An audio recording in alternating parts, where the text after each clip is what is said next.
Kemensos tidak berpihak kepada produsen, tetapi Kemensos berpihak kepada pembagian uang. Karena kita saat pernah datang ke Kemensos, pas kita jatuh tahun 2021, Bu Risma dengan seenaknya bilang bahwa lebih mudah dibagikan uang agar belanja ke mat, bukan kepada para produksi. Kalau betul data yang dinyatakan seperti kata saudara, di daerah dia surplus banyak, ini negara kan bisa ngatur dari mana ngangkutnya kemana. Jangan langsung berangkat ngimpor aja. Memang selama ini begitu pemerintah tuan-tuan yang besar ini.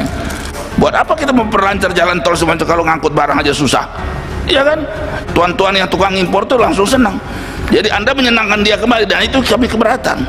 Laporan Anda ini bisa menyenangkan mereka untuk ngimpor, ngerti nggak Bu? Saya keberatan itu. Saya setuju dengan apa yang dikatakan oleh beliau, ya terima kasih lah. Jadi apa namanya tadi, emosi daripada peternak sudah diwakili lah. Kalau impor itu seperti apa supaya petani jagung tidak mati, tetapi kalau tidak impor, apa yang harus dilakukan? Sekarang mau beli jagung di luar negeri disalahkan. Lu apa namanya istilahnya, merah putihmu mana? Mana bantu petani? Jadi perlu bapak ketahui, saya memberikan informasi yang sesungguhnya bahwa peternak sekarang itu peternak yang pintar Pak. Kami semua sarjana, mayoritas sarjana peternakan, kedokteran hewan maupun bidang yang lain. Jadi bukan peternak tradisional yang tidak ngerti apa-apa. Jangan membawa bahwa kami pro peternak, pemerintah pro peternak. Yang terjadi sekarang hukum rimba Pak yang berjalan. Saya agak betul-betul emosi ini mendengarnya Pak. Oh, jangan Pak. Kenapa? Anda orang pintar semua katanya. Bodoh namanya kalau kayak gitu. Ya karena kita kan dengar dulu Pak. Ya, okay. Jadi ini kan bodohan kita bersama, termasuk DPR ini juga menyetujui itu kan. Sistem apa tadi, integrator apa itu? Itu sama dengan sistem bulldozer juga tuh sebetulnya, cuma bahasanya aja lain. Dan kalian terima. Makanya saya juga nggak terima kalau rakyat numpang di bulldozer. Kalau itu dibiasakan semua kita kena bulldozer. Jadi ini harus berhenti ini kayak gini.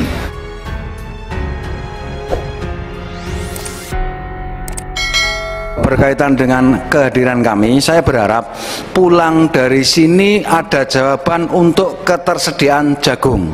Kalau memang kami masih diperkenankan untuk berbudidaya, karena kami sudah tidak berdaya dengan harga jagung di atas Rp6.000. Yang kedua kalinya, saya mohon CPP tentang bantuan pangan untuk penanggulangan stunting segera direalisasikan agar harga telur yang saat ini anjlok dan harga daging juga saat ini anjlok agar bisa terangkat kembali.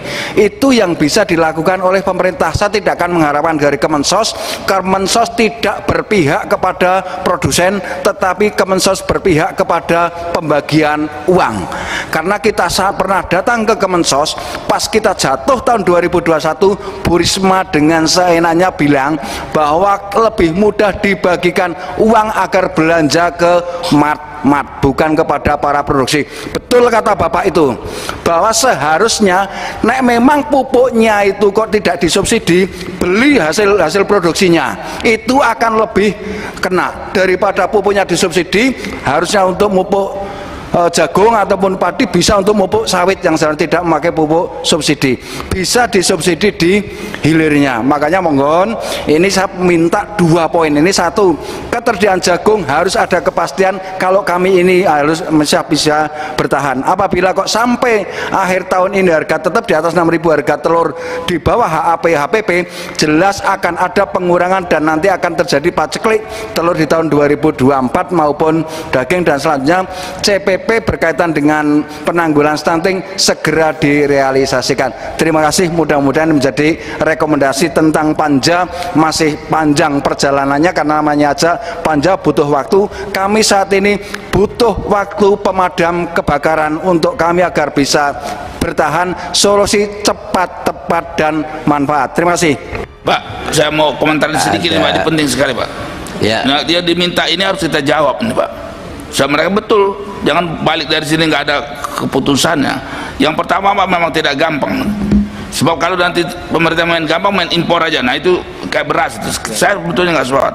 Kalau betul data yang dinyatakan seperti kata saudara, di daerah dia surplus banyak, ini negara kan bisa ngatur dari mana ngangkutnya kemana. Yang kurang di Jawa, yang di NTB segera. Jadi usahakan dalam negeri dulu, tapi memenuhi kebutuhan harus ada. Siapa yang harus kita cari ya pertanian yang memproduksinya. Di mana tuh yang kantong-kantong dia berproduksi berapa? Seperti kata saudara Rudi, banyak di Sumba angkut. Karena di sana berlebih, di sini perlu. Jangan langsung berangkat ngimpor aja. Memang selama ini begitu pemerintah tuan-tuan yang besar ini. Jadi kita harus tekan mereka, mengumpulkan supaya terlihat juga benar nggak nih pertanian menyatakan surplus itu benar nggak. Kalau dia benar lebih 2 juta lebih itu, kenapa kita jadi teriak seperti ini? Artinya tidak betul kita mengatur. Buat apa kita memperlancar jalan tol semacam kalau ngangkut barang aja susah, iya kan? Jadi ini perlu Pak, keputusan kita bagaimana mendesak pemerintah memberikan data sama kita di mana tempat kantong-kantong jagung itu. Karena yang di sini sudah jelas teriak kurang. Kita nggak ragu lah bahwa Anda kurang. Tapi yang mana yang lebih ini pun kalau nggak bisa Pak. Sebab kalau tidak ujungnya langsung cepat ngusulin impor sekian ton. Nah itu enak. Tuan-tuan yang tukang impor tuh langsung senang. Jadi Anda menyenangkan dia kembali, dan itu kami keberatan. Laporan Anda ini bisa menyenangkan mereka untuk ngimpor, ngerti nggak Bu? Saya keberatan itu. Nah kalau betul ada duit itu beli aja di sini, jangan ngimpor-ngimpor terus. Biasaan beli punya kita. Kalau perlu beli mahal yang punya Sumba, nggak apa-apa, punya orang kita sendiri. Tapi segera. Nah itu yang pertama harus kita. Jadi kita harus perlu mendapatkan data itu, perintah dari Komisi 4 ini. Ya. Jangan kita, kalau dia masih bebal juga segera dia ganti. Jangan bebal kita diem nih Pak Ketua. Ya, betul. Oke, interupsi Pak. Kalau boleh saya sekarang izin Pak sedikit menyampaikan Pak. Ya, silakan. Jadi sekarang ini situasinya seperti si malakama Pak. Bapak ngomong kalau impor kita juga perhatikan petani. Tetapi kalau tidak dilakukan impor, harga jagung akan naik dan tidak terkendali. Dan ketika harga jagung sebagai bahan baku pokok itu tidak terkendali naiknya, sudah praktis HPP di peternak itu pasti akan tinggi. Dan apa yang terjadi ketika HPP tinggi, kemudian harga akhirnya itu jauh di bawah HPP, ya sama saja semuanya akan terjadi kebangkrutan massal Pak. Jadi ini memang si malakama. Saya setuju dengan apa yang dikatakan oleh beliau, ya terima kasih lah. Jadi tadi emosi dari para peternak sudah diwakili lah. Jadi sekarang saya juga agak kalem sedikit. Jadi yang perlu saya sampaikan di sini Pak, kalau yang disampaikan tadi semuanya itu benar, hanya kita harus pintar memilah apa yang harus kita lakukan. Kalau impor itu seperti apa supaya petani jagung tidak mati, tetapi kalau tidak impor, apa yang harus dilakukan? Sekarang mau beli jagung di luar negeri disalahkan. Lu istilahnya merah putihmu mana? Mana bantu petani? Tetapi kalau kita ngomong masalah petani, petani juga pengennya harganya mahal. Nah sekarang siapa yang bisa menjamin bahwa harga akhirnya nanti bisa tetap di atas HPP? Peternak itu sampel Pak, mau bahan baku mahal, mau murah, yang penting jual di atas HPP peternak sehingga masih ada lebih. Mau jagung 6.000, tapi kalau harga telur 30.000 nggak masalah. Mau jagung 6.000, tapi kalau harga daging 25.000 nggak masalah buat kita Pak. Cuma cilakanya ketika harga bahan baku pakan tinggi yang notabene kami mengalami ketika kalau sudah naik lupa turun Pak, itu tahu harga di pasar yang HPP kita itu 21.000, harga di pasar 15.000 daging Pak. Oke. Saya peternak broiler temannya Bu Yeni yang kurang lebih ya baru kemarin sih ternaknya, ya sudah sekitar 20 tahun 30 tahun. Ya alhamdulillah masih begini-begini saja. Jadi perlu Bapak ketahui, saya memberikan informasi yang sesungguhnya bahwa peternak sekarang itu peternak yang pintar Pak. Kami semua sarjana, mayoritas sarjana peternakan, kedokteran hewan maupun bidang yang lain. Jadi bukan peternak tradisional yang tidak ngerti apa-apa. Jadi mohon, saya setuju dengan pernyataan tadi, jangan membawa bahwa kami pro peternak, pemerintah pro peternak. Yang terjadi sekarang hukum rimba Pak yang berjalan. Apa yang terjadi ketika perusahaan besar dibolehkan berbudidaya, sama dengan pemerintah itu membiarkan, ya udahlah, yang peternak-peternak rakyat, peternak kecil yang notabene tadinya sebagai sokoguru, peternakan sokoguru, perbaikan sosial, habisin aja sekalian. Sudah jelas kok. perusahaan besar terintegrasi, berbudidaya, kemudian bersaing dengan peternak tradisional, hukum apapun akan menyatakan bahwa peternak kecil pasti mati.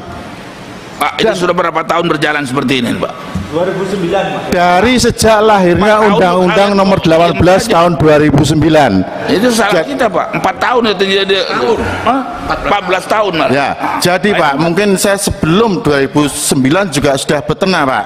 Kalau dulu pabrikan itu hanya boleh berjualan pakan, hanya boleh berjualan bibit, budidaya diserahkan kepada rakyat.